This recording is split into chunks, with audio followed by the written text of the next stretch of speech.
Hello friends, welcome back ஸ்பெயினிஷான நண்பர்களே. கோவையில் 10 வயது சிறுமி கொலை வழக்கு நடந்தது அனைவருக்குமே தெரியும். இப்போ தமிழகத்தையே உலுக்கிட்டு இருக்கக்கூடிய ஒரு பெரிய சம்பவமே அதுவாக தான் இப்போ இருக்குது. இந்த ஒரு நிலையில் சிரித்தபடி காவல்துறையினர் பேட்டி அளித்ததாக ஒரு வீடியோ ஒன்று வெளியாகிருக்கு. வெளியான இந்த வீடியோவுடைய சர்ச்சை தான் இப்போ பயங்கரமாக வெடித்துட்ருக்கு. இந்த ஒரு சூழ்நிலையில் காவல்துறையினர் இப்படி சிரித்தபடி பேட்டி அளிக்கலாமா அப்படிங்கிற மாதிரி சர்ச்சை கிளம்பியிருக்கு. இந்த சர்ச்சைக்கு பின்னாடி இருக்கக்கூடிய பின்னணி காரணங்களை இப்போது பார்த்தீங்கன்னு வச்சுக்கோங்களேன், போலீஸார் அவர்கள் வெளியிட்டிருக்கிறாங்க. ஸோ அது என்ன அப்படிங்கிறத தான் பார்க்க போகிறோம். ஆக்சுவலி இந்த கொலை வழக்கில் சிரித்தபடி காவல்துறையினர் பேட்டி அளித்த போது அதுக்கு கீழே நிறைய பேர் எல்லாருமே, நீங்களாம் ஒரு காவல்துறையினராக எதுக்கு இந்த மாதிரி சிரிச்சுக்கிட்டு இந்த மாதிரி வீடியோ எடுக்கிறீங்க அப்படிங்கிற மாதிரி கடும் கோபத்தில் மக்கள் எல்லாருமே திட்டியிருந்தாங்க. அது எல்லாமே சோசியல் மீடியாவில் ரொம்ப வைரலாகவே ஷேர் ஆகிட்டு இருந்திருக்கு. அதோடு இந்த வீடியோ பார்த்தீங்கன்னு வச்சுக்கோங்களேன், சிஎம் வரைக்கும் போயிருக்கு. அதனால் இந்த வீடியோவுக்கு பின்னாடி இருக்கக்கூடிய முக்கியமான விஷயங்கள் தற்போது வெளியாகிருக்கு. அதை தான் இந்த வீடியோவில் உங்களுக்கு ஷேர் பண்ண போகிறேன். வாங்க இந்த முக்கியமான நியூஸை இந்த வீடியோவில் தெரிஞ்சுக்குவீங்க. கோவையில் 10 வயது சிறுமி படுகொலை செய்யப்பட்ட சம்பவம் தமிழகம் முழுவதும் இப்போ வரைக்கும் பெரும் அதிர்வலைகளை ஏற்படுத்தியிருக்கு.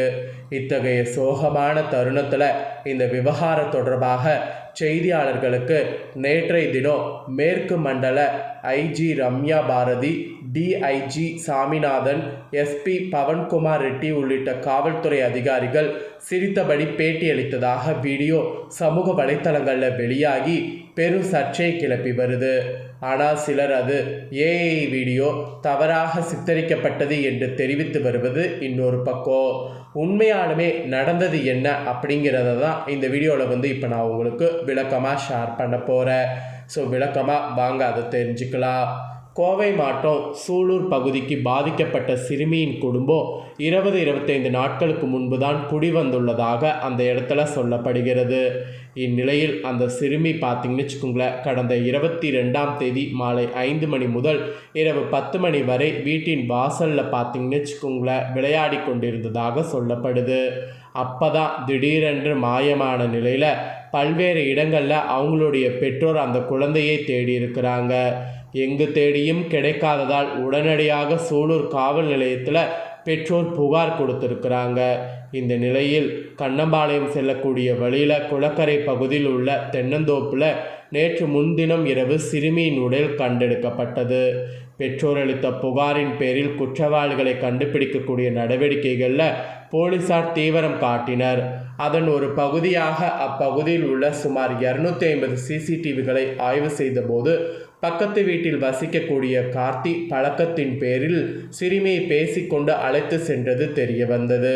சிசிடிவி காட்சிகளை சாட்சியாக வைத்து நேற்று காலை கார்த்திக் மற்றும் அவருடைய நண்பர் மோகன் ஆகியோரை 24 மணி நேரத்திற்குள் போலீசார் கைது செய்துள்ளனர்.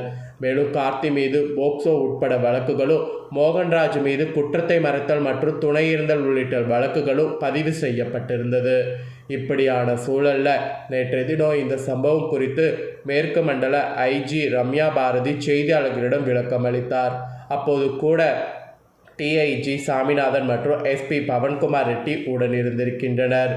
ஸோ சிறுமிக்கு என்ன நடந்தது, எப்படி குற்றவாளிகள் பிடிக்கப்பட்டன என்பது குறித்து செய்தியாளர்களிடம் தெரிவித்திருந்தனர்.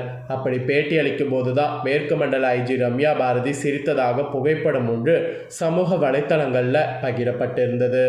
தமிழகமே இப்படி சோகமாக இருக்கக்கூடிய தருணத்தில் போலீசாளர்களால் எப்படி சிரித்து கொண்டு பதிலளிக்க முடிகிறது என்று பெரும் சர்ச்சை வெடித்தது. சிறிது நேரத்திலேயே அந்த வீடியோ பெரும் காட்டுத்தீ போல வைரலாக பரவியது. இந்த நிலையில தான் இது குறித்து ஒரு முக்கிய விஷயமானது வெளியாயிருக்கு. அதாவது இது பழைய வீடியோ என்றும் ஏஐ வீடியோ என்றும் சிலர் சமூக வலைத்தளங்களில் தெரிவித்து வந்தனர். அதே வேளையில் உண்மையான பேட்டி வீடியோவையும் பதிவு செய்து வருகின்றனர். 10 வயது சிறுமி பாலியல் வன்கொடுமை செய்து படுகொலை செய்த சம்பவம் தமிழகத்தையே உலுக்கியுள்ள நிலையில் இந்த பதிவுகள் பெரும் விவாத பொருளாக மாறி இருக்கு. ஸோ அதுக்கு தான் நாம் முன்னுரிமை கொடுக்கணுமோ தவிர இந்த மாதிரி இதுக்கு முன்னுரிமை கொடுக்கக்கூடாது அப்படிங்கிற மாதிரி நிறைய பேர் தங்களுடைய கருத்துக்களையோ ஆதங்கங்களையும் தெரிவித்துட்ருக்காங்க. விரைவில் கோவை மேற்கு மண்டல ஐஜி ரம்யா பாரதி இந்த சர்ச்சைக்கு முற்றுப்புள்ளி வைப்பார் என்று எதிர்பார்க்கப்படுது. கடந்த 3 ஏப்ரல் 2026 அன்று மேற்கு மண்டல ஐஜி ரம்யா பாரதி ஐபிஎஸ் நியமிக்கப்பட்டது குறிப்பிடத்தக்கது. இந்த நிலையில் இவர் பற்றிய இந்த வீடியோ இப்போ சமூக வலைத்தளங்களில் வெளியாகி சர்ச்சையாக பரவிட்டுருக்கு. ஸோ இந்த சர்ச்சைக்கு முற்றுப்புள்ளி வைக்கக்கூடிய விதமாக கண்டிப்பாக சீக்கிரம் இதுக்கு பதிலளிக்கப்படும் என்பது தான் அனைவருடைய எதிர்பார்ப்பாகவும் இருக்குது. ஸோ பதில் என்னவாக இருக்கும் அப்படிங்கிறத பொறுத்திருந்து தான் பார்க்கணும். இதோடு இன்னொன்று என்னென்னா, காலையிலே ஷாக் கொடுக்குற விதமாக ஊழல் சர்ச்சையில் விஜய் அவர்கள் சிக்கியிருப்பதாக இன்னொரு பேட் தகவல்களும் வெளியாகி வைரலாக பரவிட்டுருக்கு. ஸோ அது என்ன அப்படிங்கிற நியூஸையும் உங்ககிட்ட ஷேர் பண்ணுறேன். அதையும் இந்த வீடியோவில் தெரிஞ்சுக்குங்க. தமிழ்நாடு முதலமைச்சர் விஜய் தலைமையிலான புதிய அரசு ஐஏஎஸ் அதிகாரிகள் நியமனத்தில் சர்ச்சையை எதிர்கொண்டிருக்கிறதாக இந்த ஒரு தாள்கள் வெளியாகிருக்கு. அதாவது கோவை மாநகராட்சியில் எஸ்பி வேலுமணியோடு இணைந்து ஊழல் செய்ததாக பல புகார்களை எதிர்கொள்ளக்கூடிய விஜயகார்த்திகேயன் ஐஏஎஸ் என்பவரை மீன்வளத்துறை இயக்குநராக நியமித்தது இதற்கு முக்கிய காரணம் என்று அவர் குற்றச்சாட்டுக்கு ஆளாக்கியிருக்கிறார்.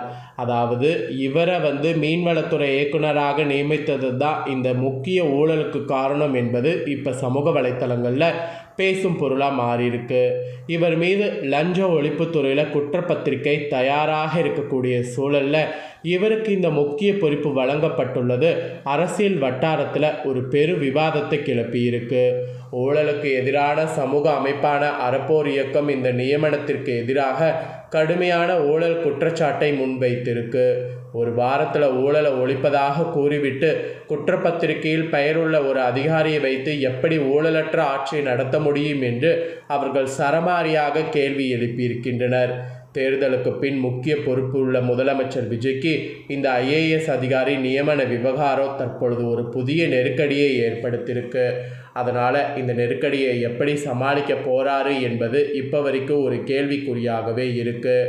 ஸோ இவருடைய இந்த நியமனம் சரியா தவறா அப்படிங்கிறத கமெண்ட் பண்ணுங்கள்.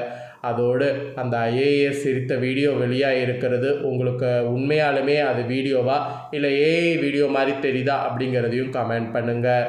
ஸோ எல்லாமே நீங்கள் கமெண்ட் பண்ணுங்கள். உங்களுக்கு எந்த டவுட்டாக இருந்தாலும் கேளுங்க. இந்த வீடியோவில் இருக்கக்கூடிய இந்த முக்கியமான தாள்களை நீங்கள் பார்த்தது போல் உங்கள் ஃப்ரெண்ட்ஸ் ஃபேமிலியில் இருக்கிறவங்களும் பார்க்கணும் அப்படின்னு நினச்சிங்கன்னா வீடியோ லைக் பண்ணி உங்கள் ஃப்ரெண்ட்ஸ் ஃபேமிலிக்கு ஷேர் பண்ணுங்கள். உங்கள் ஃப்ரெண்ட்ஸ் ஃபேமிலியில் இருக்கிறவங்களும் பார்க்கட்டும். அவங்களும் இந்த முக்கியமான தாள்களை இந்த வீடியோவில் நான் சொன்னதை தெரிஞ்சுக்கிட்டோம். மெயினாக சிறுமியுடைய இந்த இதில் சிரித்தபடி காவல்துறையினர் பேட்டியளித்த வீடியோ சிஎம் விஜயுடைய பார்வைக்கு போயிருக்கிறதாகவோ அதுக்கு உடனடியாக ஆக்ஷன் எடுக்கப்படும் என்று அவருடைய தரப்பில் தாள்கள் வெளியாக இருக்கிறதாகவும் தாள்கள் கசிந்திருக்கு. ஸோ ஆக்ஷன் என்னென்ன அப்படிங்கிறது அடுத்தடுத்து வரக்கூடிய வீடியோவில் நான் உங்களுக்கு ஷேர் பண்ணுறேன். அந்த வீடியோ பழைய வீடியோவா இப்போ வீடியோவா அப்படிங்கிறதையும் கண்டிப்பாக ஷேர் பண்ணுறேன். ஸோ இதே போல் புதிய நியூஸை தெரிந்து கொள்ள சேனலை சப்ஸ்கிரைப் பண்ணுங்கள், கூட பெல் பண்ண ப்ரெஸ் பண்ணுங்கள். வேறொரு நியூஸில் சந்திக்கிறேன். நன்றி, வணக்கம்.